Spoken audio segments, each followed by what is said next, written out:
Et dernière partie de l'Africa Newsroom. Nous sommes toujours en compagnie de Raphaël Elono, écrivain, Gaston Maungou, écrivain et conférencier, et de notre éditorialiste Gratien Rukindikiza. Et place à notre zoom consacré au développement de l'énergie solaire.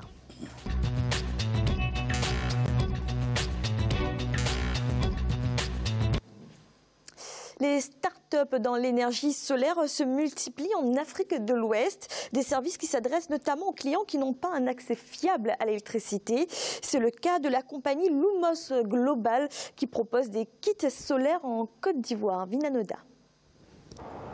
Les entrepreneurs de l'énergie solaire se développent dans la banlieue de Yopougon à Abidjan, la capitale économique de la Côte d'Ivoire. Ils proposent leurs services à des dizaines de millions de clients qui n'ont pas un accès fiable à l'électricité. Jean-Noël Kwame et sa famille sont parmi les premiers bénéficiaires de l'énergie solaire en Côte d'Ivoire, fournie par un développeur hollandais hors réseau, Lumos Global. Chaque jour que Dieu fait, il y a de nouvelles personnes. Ah, mais monsieur, votre lumière, là, comment ça se passe? Il lui explique, un autre encore vient, ainsi de suite. C'est comme ça, mon voisin de derrière même aller acheter pour lui, parce qu'ils sont intéressés. Les kits de Lumos Global coûtent environ 600 $. Ils comprennent un panneau solaire relié à une batterie qui prend en charge les prises électriques, un adaptateur de téléphone portable et des ampoules LED. Quand on avait, il n'y avait pas de lumière.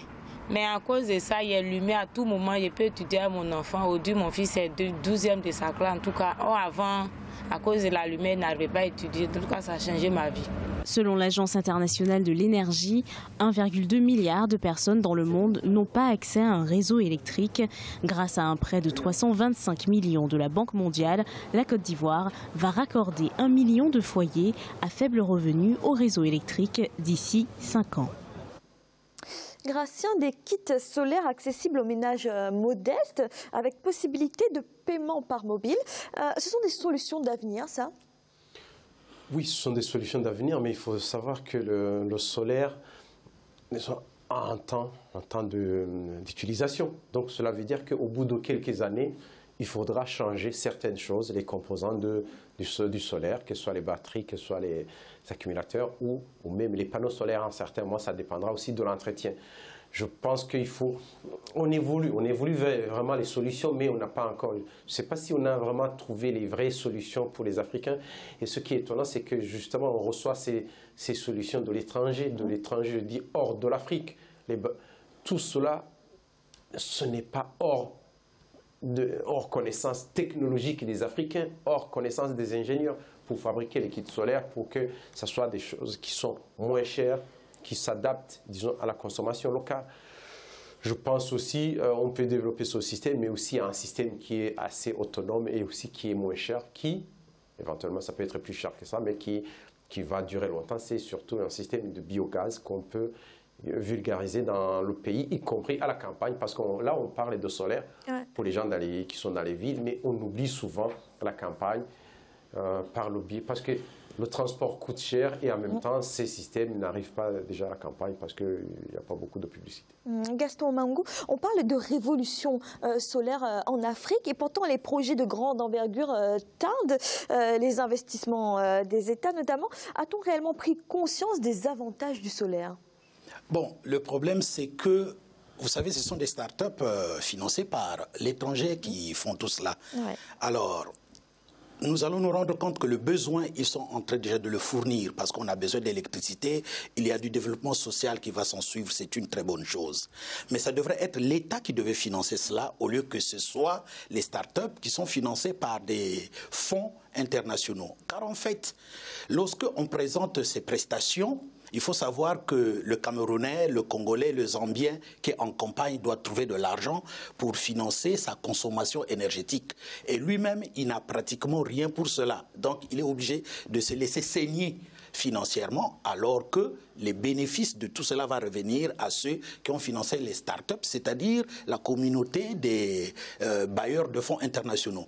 Donc, on aurait voulu que ces projets-là, qui sont réalisables par nos propres techniciens à nous, soient réalisés par les ministères de l'énergie, par exemple, de chaque nation. Et comme ça, les prix peuvent être plus bas par rapport au fait qu'ils savent que c'est des prestations de la société qui doivent être moins chères, au lieu de laisser toujours que ce soit les Européens qui injectent l'argent, qui tirent les profits sur les populations. Donc on est toujours dans le circuit du fait que tout ce que nous, on peut trouver comme finance, il faut que ça bénéficie aux étrangers. Et c'est là, ce qui n'est pas bon, c'est ça qu'il faut casser. Donc il faut que nos dirigeants arrêtent aujourd'hui. Par exemple, pour des petits projets comme ça, c'est des techniciens nationaux en Afrique qui devraient les mettre en exergue. Les start-up, ça peut être des start-up, des nouvelles entreprises comme ça, financées par l'État, au lieu que ce soit toujours par l'étranger. Donc le vrai problème, c'est celui-là. Car les problèmes africains, nous connaissons toujours les solutions. Mais c'est la volonté politique pour faire de telle sorte que ça ne soit pas l'Occident, l'Orient qui bénéficie de ce que nous avons comme matière, que ce soit en finance ou en survie. Alors tout de même, on parle de volonté politique. Le premier sommet de l'Alliance solaire internationale s'est tenu ce 12 mars en Inde, à New Delhi, avec une forte présence des États africains. Alors tout de même, on peut dire que les États africains soutiennent ce développement de l'énergie solaire. Oui, mais les États africains soutiennent toujours. Ils sont toujours dans de grandes conférences. On est logé dans un hôtel 5 étoiles. On vit bien, matin, midi, soir. Et oui, ils assistent toujours. Sauf que moi, le problème que j'ai avec ce continent qui m'a vu naître, c'est qu'on a toujours l'impression que nous ne réfléchissons pas, que nous sommes bêtes, et que c'est toujours les autres qui viennent toujours réfléchir à notre place et qui nous donnent des solutions. Nous sommes quand même l'une des plus vieilles civilisations. Quand on hiérarchise les civilisations, l'Afrique était déjà civilisée il y a moins 5236 ans avant la naissance de Jésus-Christ. Ceux qui suivent, c'est l'Inde, 3200 ans. Ensuite viennent les Sémites, qui sont les Asiatiques, 1800 ans. Ces Occidentaux-là, qui nous fournissent des solutions aujourd'hui, qui sont même issus de nous. Parce qu'eux, ils sont partis avec la pigmentation, leur couleur de peau a changé. Vous voyez? Ils ne sont civilisés qu'il y a 500 ans avant la naissance de Jésus-Christ. Ça veut dire que c'est récent, là. Qu'est-ce qui nous manque? Nous n'avons pas de cerveau ou je ne sais pas. Parfois, j'ai l'impression qu'il y a eu comme une espèce de malédiction qui pèse sur le nègre. Mais à un moment donné, je me dis non, cette malédiction n'existe pas. Si. C'est nous-mêmes qui essayons de l'entretenir. On a vu un ancien ministre français, quand il quitte le gouvernement, la première des choses, c'est aller en Afrique nous proposer l'électricité. Est-ce que nous-mêmes, on ne peut pas le faire? Nous avons des techniciens sur place. Mais alors oui, justement, mais Gratien, il y a quand même des exemples de réussite en matière de solaire en Afrique. On a le Maroc avec le programme Nour, 7e centrale solaire la plus grande au monde. On a le Sénégal avec Sénergie 2, la plus grande centrale solaire d'Afrique de l'Ouest. Ce sont de beaux exemples quand même. Oui, il y a de bons exemples, il y a beaucoup d'exemples. Non, il n'y a pas de malédiction pour les Noirs, parce qu'il y a des Noirs qui ont inventé les chemins de fer, oui, bien sûr. L'électricité, beaucoup de choses, sauf qu'on n'en parlait pas. Mais il y a beaucoup de cas. Par exemple, il y a même dans le Kivu, au Rwanda, ils produisent l'électricité avec le gaz méthane. C'est une première pratiquement dans le monde. Et il y a beaucoup d'endroits où il y a de bons exemples. Le problème, c'est que pose un problème, ce n'est pas l'intelligence, ce n'est pas autre chose, c'est la bonne gouvernance. On n'a qu'à regarder les pays où il y a la bonne gouvernance, où il n'y a pas de corruption en Afrique, ça se passe très bien. On regarde le Ghana, on regarde le Cap-Vert, le Botswana, Namibie, et même récemment le Rwanda. Donc, il y a toujours des... En fait, ça finit par payer. Quand il y a la bonne gouvernance, on lutte contre la corruption, on a l'envie de travailler pour le pays. Ça finit par... Pourquoi les pays comme la Corée du Sud étaient moins développés que la Côte d'Ivoire? Aujourd'hui, combien de fois plus développé que la Côte? Combien de PIB? Donc, c'est surtout la volonté de travailler. Les pays africains qui s'y mettent, il y a beaucoup d'atouts, vont évoluer. Et l'électricité aussi, il y aura l'électricité. Il y a des pays, le pays que je cite souvent, c'est le Rwanda, où il y a beaucoup de gens maintenant qui ont l'électricité et l'eau courante, même à la campagne. Donc, cela veut dire que vraiment, avec la volonté, on peut y arriver. Je pense qu'il y aura une évolution au niveau de l'Afrique. Et les peuples vont commencer à voir qu'il y a de bons exemples chez les voisins et vont demander, vont exiger des comptes. Gaston Mango, oui, il y a des pays quand même qui se conduisent comme des locomotives pour l'Afrique en termes d'énergie solaire. Exactement. Et la cartographie, elle est très simple. Premièrement, les pays anglophones. Deuxièmement, les pays musulmanisés. Et en dernier lieu, les pays francophones. Ça, c'est la cartographie de tout développement en Afrique. Donc, le vrai problème qu'on devrait se poser, c'est pourquoi les pays francophones d'Afrique sont toujours en retard par rapport aux autres pays dans tous les domaines. Donc, lorsque nous parlons, par exemple, d'énergie solaire, est-ce qu'on a cité un exemple, bon, disons, est-ce qu'on a cité un exemple de l'Afrique centrale? Non. Les pays anglophones et francophones, non. Donc le problème, il y a le Sénégal quand même qui lance le projet Synergie 2. Oui, lui, c'est en Afrique de l'Ouest. Je suis en train de parler des pays francophones de l'Afrique centrale. Donc cette cartographie-là veut tout dire. En effet, tant que le leadership politique est toujours là en train de freiner le développement d'un certain nombre de pays, eh bien ça n'avancera pas.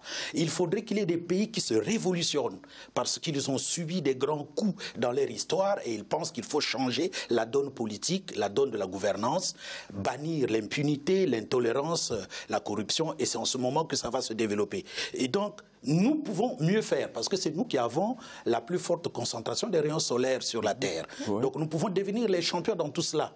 Et cela est en train d'être fait avec les exemples que vous prenez, le Maroc, le Sénégal, tout ça. C'est une bonne chose. Donc on peut se mettre à travailler dans ce dossier-là pour bénéficier de ce que nous avons besoin. Alors justement, Gratien, on parlait tout à l'heure de l'Alliance solaire internationale. Raphaël Elono disait que c'était encore lancé par d'autres pays.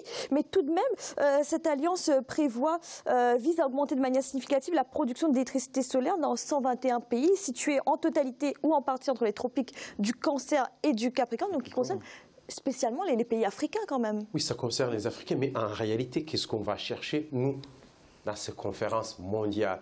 On va chercher, en principe, on va chercher l'argent.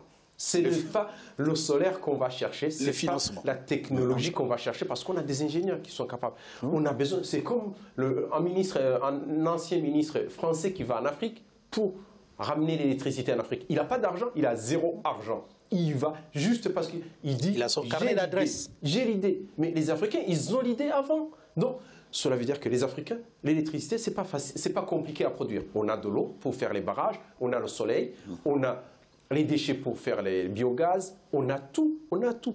Mais qu'est-ce qui nous manque? L'argent ne manque pas. En principe, quand on a un projet, au niveau des banques, ce que, disons, les gens qui ont le franc CFA n'ont pas encore. Bon, ils ont compris, mais ils n'ont pas les moyens, ils n'ont pas le droit. C'est que la banque peut créer la monnaie. On se présente avec un projet, la banque crée la monnaie, a l'argent disponible, l'argent pour faire ce projet et se refinance à la Banque centrale, si la Banque centrale appartient au pays, bien sûr. Et donc, du coup, on peut mener les projets, il suffit de les mener localement. On a toujours l'argent pour faire, on a les gens, on a la main-d'œuvre, on a les ingénieurs, et rien ne manque pour qu'il y ait l'électricité en Afrique. Ce n'est pas l'argent. Moi, je ne vois pas pourquoi on irait chercher l'argent ailleurs. Quand on va chercher l'argent ailleurs, c'est-à-dire qu'on va chercher les ingénieurs ailleurs, les gens aussi qui vont consommer l'argent qui vient d'ailleurs. Et le profit, tout est africain, l'argent est africain, le solaire est africain, les ingénieurs africains, on peut tout faire. Merci. Merci messieurs, c'est à présent la fin de cette émission. Raphaël Elono, merci d'avoir été avec nous. C'est moi qui vous remercie et j'ai fait une promesse en venant à cette émission. Ma femme, c'est son anniversaire aujourd'hui. Alors j'ai dit que je vais l'embrasser devant tout le monde entier en lui souhaitant un joyeux anniversaire parce que c'est elle qui fait vibrer mon muscle cardiaque et que je l'aime. Bisous. Alors, je crois qu'elle va être très heureuse d'avoir ce message. Gaston Mango, merci également d'avoir été avec nous. Je crois que vous avez des ouvrages à nous présenter. Oui, je voulais vous présenter tout simplement Comment vaincre l'oligarchie kleptocrate des présidents africains, le tome 1. Comment vaincre l'oligarchie kleptocrate des présidents africains, tome 2. La résistance, une plaidoirie pour le Congo.